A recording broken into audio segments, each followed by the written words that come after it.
కాబట్టి దయచేసి ఊరు అట్లా ఇగోలు పెట్టుకోబాక. వాళ్ళు చెప్తే మనం ఏంటి, వీళ్ళు చెప్తే మనం ఏంటి. బాగా చదువుకోండి. మళ్ళీ మళ్ళీ ఎన్నిసార్లు చెప్పినా మీకు మొట్టమొదటి గుర్తు రావాల్సింది మీకు జన్మ ఇచ్చిన తల్లిదండ్రులు. మనం ఒక పని చేస్తామంటే మీకు గుర్తు రావాల్సింది ఎవరంటే అమ్మ నాన్న. మనకు భగవంతుడు జ్ఞానం ఇచ్చాడు, ఎంచుకునే మార్గం చెడుగా మంచిగా ఆలోచించాడు. అదొకటే నేను చెప్తాను.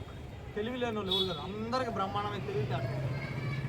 ఇంకా ఇంకా మీలాంటి పిల్లలకి ఎంతోమందికి చదువు చెప్పే అవకాశం రావాలని భగవంతుడు కోరుకుంటా ఉన్నాము. మీలాంటి వాళ్ళు ఇంకా ఇంకా సక్సెస్ అయ్యి మంచి మంచి జాబులు తెచ్చుకొని ఎక్కడ చూసినా మన మన పిల్లలు ఒక టీమ్ లాగా దగ్గర పిల్లలంతా కూడా మిగతా వాళ్ళు కానీ బయట వాళ్ళు ఎక్కడైనా సరే మీకు భగవంతుడు మంచి ఆయురారోగ్యాలు, చదువు, అంతా ధనం అన్నీ కూడా మీకు కలిగించాలి. అదేవిధంగా మీ అమ్మా నాన్నలపై మీరైతే ఆశలు పెట్టుకుంటారు అవన్నీ మీరు నెరవేర్చాలి.